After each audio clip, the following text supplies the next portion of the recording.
जंगल में बैठ गया वो, जब घर छोड़कर शाम तक कुछ आहार मिला नहीं, सुबह रात भी होगी, सुबह सोचा है अल्लाह आपका दास भूखा मरेगा। आकाश मार्ग परम पिता परमात्मा सारी सृष्टि के रचनहार कुल मालिक कबीर देव कबीर साहब, ये वो परमात्मा हैं जिन्होंने सर्व ब्रह्मांडों की रचना की। ये वो भगवान हैं जिनका कोई माता पिता नहीं है। ये वही परमात्मा है जो सन 1398 विक्रमी संवत 1455 ज्येष्ठ सुदी पूर्णमासी को अपने सतलोक स्थान से सनातन परम धाम से गति करके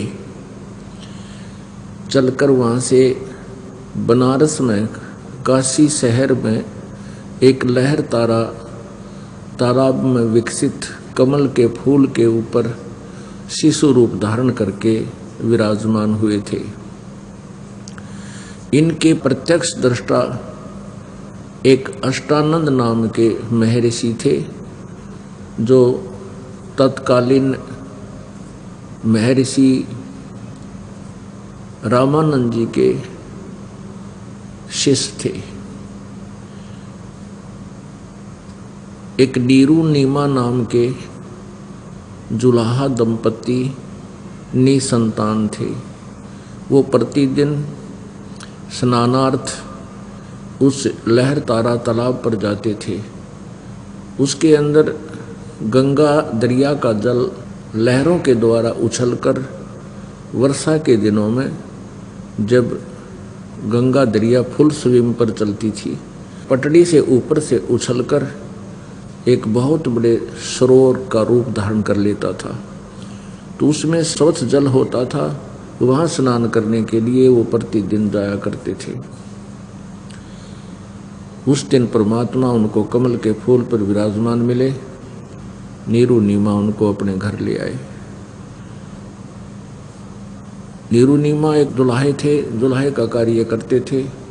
बड़े होकर परमात्मा भी मुंह बोले माता पिता के साथ दुल्हे का कार्य करने से जुलाहा कहलाए। पुण्यात्माओं, मानव समाज पूर्ण रूप से तत्व ज्ञान से अपरिचित है। परमात्मा की परिभाषा से वो अपरिचित होने के कारण परमात्मा से मिलने वाले लाभ से वंचित है। जब किसी के ऊपर भी आपदा आ जाती है, चाहे वो राजा भी क्यों ना हो, सारी पृथ्वी का शासक भी क्यों ना हो, वो भी अंत में परमात्मा से ही लाभ की इच्छा करता है। आम व्यक्ति, आम नागरिक तो राजा से इच्छा करता है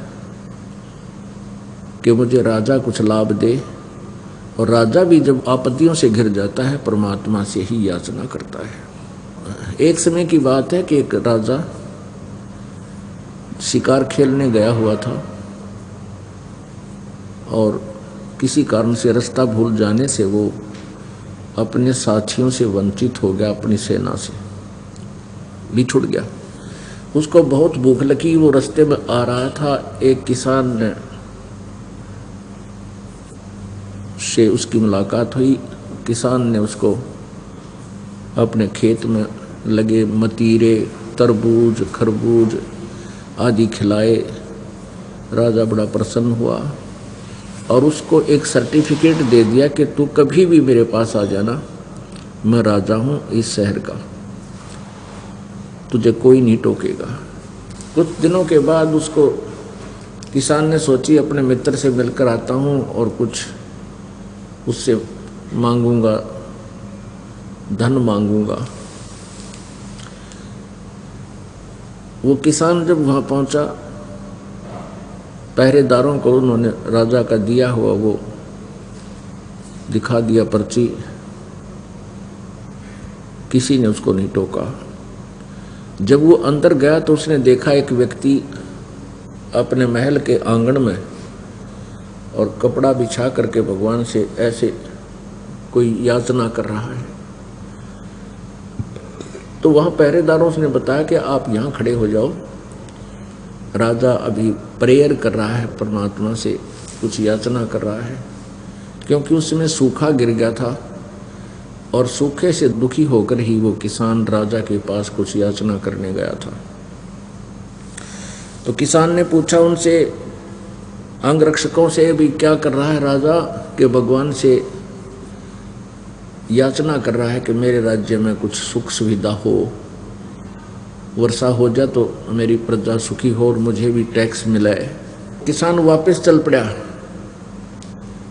कहने लगा मैं तो भिखारी के पास आ गया, ये आप ही भिखारी है, ये भगवान से मांग रहा तो मैं भी उसी से मांगूंगा जिसे राजा मांग रहा है। तो पुण्यात्माओं, ये हम कथा सुना करते थे, ये कहानी भी सुनते थे, ये बात बिल्कुल सच्ची है, क्योंकि परमात्मा सभी को देता है, राजा हो चाहे रंक, क्योंकि वह सभी उसी की आत्माएं हैं। और हम अज्ञानतावश इन राजाओं के पीछे ही पड़े रहते हैं, ये हमें सुख दे, ये हमें सुख दे। ये कुछ नहीं दे सकते। आपके जो किस्मत में भाग्य उसको वही मिल सकता है। ब्रह्मा विष्णु महेश भी आपका उसमें परिवर्तन नहीं कर सकते। जो दे सकता है, जो आपके भाग्य में परिवर्तन कर सकता है, आपके दुखों का नाश कर सकता है, आपके किस्मत में ना हो वो धन भी वो दे सकता है। वो परम अक्षर ब्रह्म है, वो पूर्ण परमात्मा है। उस पूर्ण परमात्मा के बारे में जानकारी आज तक हमें नहीं हो पाई। हम बोलते भी रहे पूर्ण ब्रह्म परमात्मा, पूर्ण ब्रह्म परमेश्वर, याचना भी करते रहे, लेकिन उससे कुछ लाभ लेने का एक विशेष तरीका होता है। वो तरीका हमें ना मिलने से हम केवल परमात्मा की स्तुति ही करते रहे, उसके गुणगान करते रहे, और जिससे हमें उस परमात्मा से लाभ नहीं मिला। परमात्मा से लाभ ना मिलने के कारण फिर हमने अपनी इच्छाओं की पूर्ति अपने दृष्टिकोण से, अपनी सोच से रास्ता निकाल लिया। किसी ने चोरी करके, किसी ने डाके मार के सोचा मैं धनी बन जाऊंगा, किसी ने मिलावट करके, किसी ने 2 के 20 बनाने की इच्छा करके, किसी ने रिश्वत लेकर के सोचा मैं धनी बन जाऊंगा। 7 जन्म भी नहीं बन सकते इस तरह धनी। धनी बनने का तरीका सतगुरु संत बताते हैं, और वो सतगुरु संत परमात्मा से कनेक्टेड होते हैं, और उनके द्वारा बताई विधि से वो पूर्ण परमात्मा आपको आपके भाग्य से न्यारा देता है, आपके ऊपर आने वाली आपदाओं को भी वो दूर करता है। वो परमात्मा कौन है? अब यही डिसीजन करने में, यही निर्णय करने में इतना समय लगता है हमें कि 1-1 महीना सत्संग करते रहते हैं, यानी महीने में 3 दिन, फिर 3 दिन, 6 दिन हम सत्संग करते हैं, और 6 दिन में यही बताने की चेष्टा करते हैं कि पूर्ण परमात्मा कौन है। और अन्य जिनको हम परमात्मा मानते थे, भगवान मानते थे, वो कितने समर्थ थे, हम उनको मान क्या रहे थे।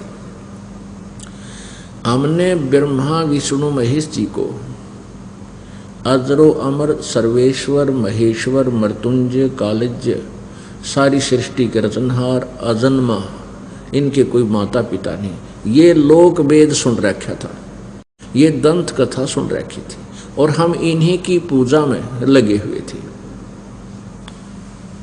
पुण्यात्माओं,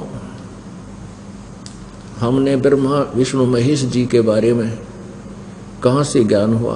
पुराणों से।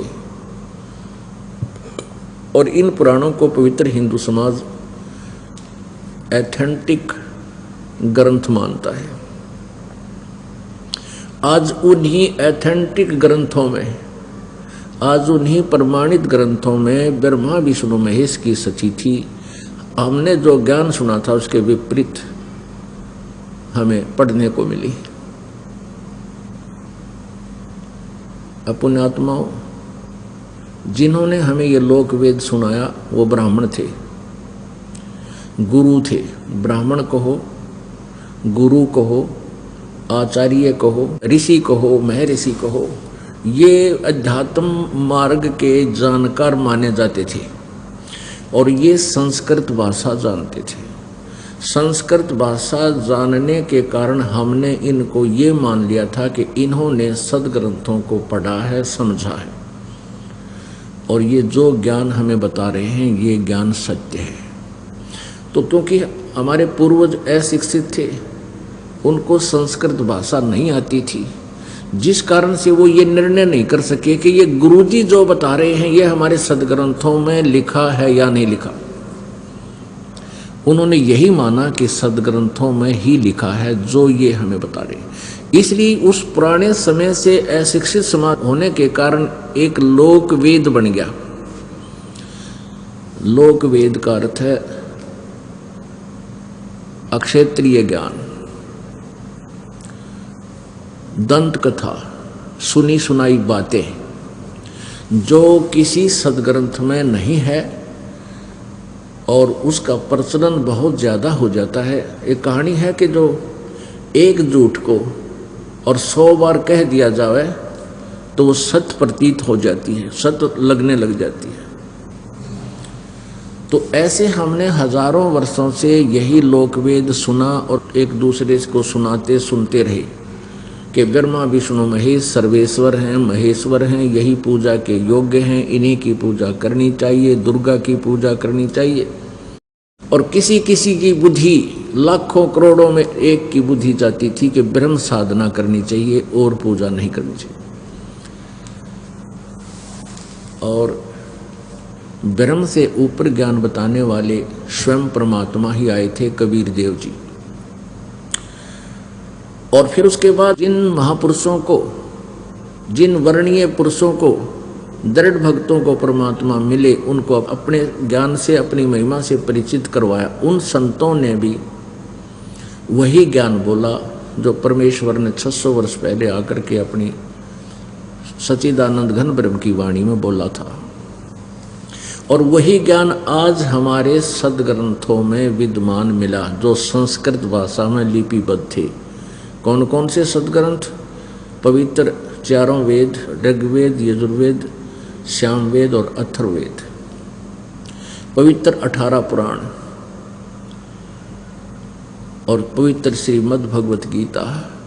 इनमें वही ज्ञान आज हमें स्वयं पढ़ने को मिला क्योंकि हम शिक्षित हो गए, जो 600 वर्ष पहले परमेश्वर कबीर देव जी अपनी अमृतवाणी में बोला करते थे, सुनाया करते थे, जो लिपिबद्ध किया हुआ है।